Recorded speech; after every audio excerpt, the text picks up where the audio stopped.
आज ही Doubtnut app download करें। Doubtnut पर होगा अब आपके सभी मैथ्स, केमिस्ट्री, फिजिक्स और बायोलॉजी डाउट्स का सफाया। बस अपने क्वेश्चन की फोटो खींचो, उसे क्रॉप करो और तुरंत वीडियो सोल्यूशन पाओ।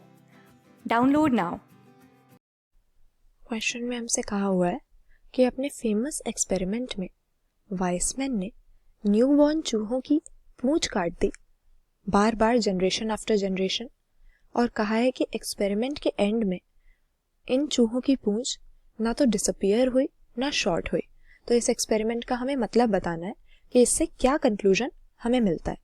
तो वाइसमैन असल में एवोल्यूशनरी बायोलॉजी में एक काफ़ी इम्पॉर्टेंट साइंटिस्ट है, क्योंकि इन्होंने हमें जर्म प्लाज्म की थ्योरी दी थी। इसके हिसाब से अगर हमें किसी कैरेक्टर को या किसी ट्रेट को सक्सेसिव जनरेशन्स में पास ऑन करना है, या हम कह सकते हैं कि अगर पेरेंट से ऑफस्प्रिंग में कोई ट्रेट पास होता है तो ये किसके थ्रू होता है? जर्म प्लाज्म के थ्रू। जर्म प्लाज्म मतलब जो गैमीट्स के या जर्म सेल्स के अंदर का साइटोप्लाज्म है या हेरेडिटरी मटेरियल है।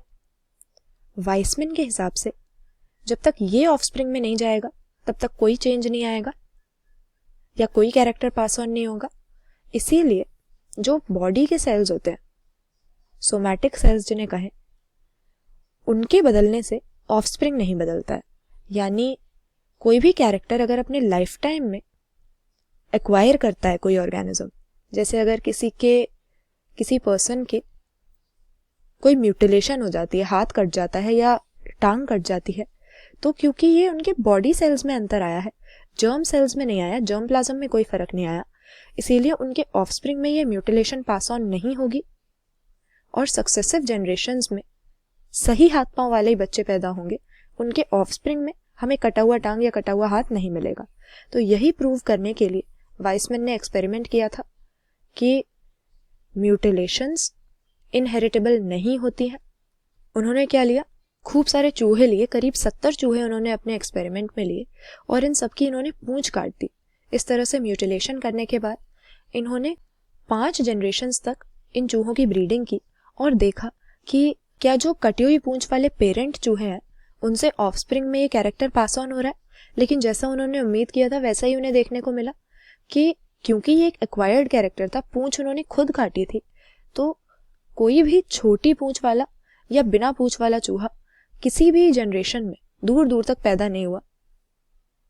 और इससे उन्होंने प्रूव कर दिया कि एक्वायर्ड कैरेक्टर्स इनहेरिट नहीं हो सकते। तो यहाँ पर ऑप्शन डी हमारा सही हो जाएगा। इन्होंने शो कर दिया कि लमार्क गलत थे, एक्वायर्ड कैरेक्टर्स की इनहेरिटेंस नहीं होती, क्योंकि लमार्क की जो एवोल्यूशनरी थ्योरी थी इसमें एक चीज़ तो ये थी, इनके हिसाब से एवोल्यूशन ऑर्गन्स के यूज़ एंड डिसयूज़ की वजह से होता है। जिस ऑर्गन को ज़्यादा यूज़ करते हैं, लमार्क के हिसाब से उसकी डेवलपमेंट हो जाती है, जिसको यूज़ नहीं करते वो धीरे धीरे रिड्यूस हो जाता है। और इन्होंने ये भी माना था कि ये जो एक्वायर्ड कैरेक्टर्स होते हैं यूज़ और डिसयूज़ के हिसाब से, ये इनहेरिटेबल होते हैं। यानी अगर पेरेंट में किसी ऑर्गन की डेवलपमेंट हो जाती है उस ऑर्गन के लगातार यूज़ की वजह से, तो ऑफस्प्रिंग में भी ये well developed organ pass on होगा। तो क्योंकि लमार्क की थ्योरी यहाँ पर गलत साबित कर दी गई, किसी म्यूटिलेशन या एक्वायर्ड कैरेक्टर को उन्होंने देखा कि 5 जनरेशन तक पास ऑन नहीं किया जा रहा है, तो इनकी जो जर्म प्लाज्म वाली थ्योरी थी वो सही हो गई और लमार्क की थ्योरी उन्होंने दिखा दिया कि गलत है। तो ऑप्शन डी यहाँ सही आंसर हो जाएगा। इन्होंने लमार्क की थ्योरी को डिस्प्रूव कर दिया या रॉन्ग बता दिया। क्लास 6 से 12 से लेके नीट, IIT, JEE मेंस और एडवांस के लेवल तक 10 मिलियन से ज्यादा स्टूडेंट्स का भरोसा। आज ही डाउनलोड करें डाउटनेट ऐप या व्हाट्सएप कीजिए अपने डाउट्स 8400 400 400 पर।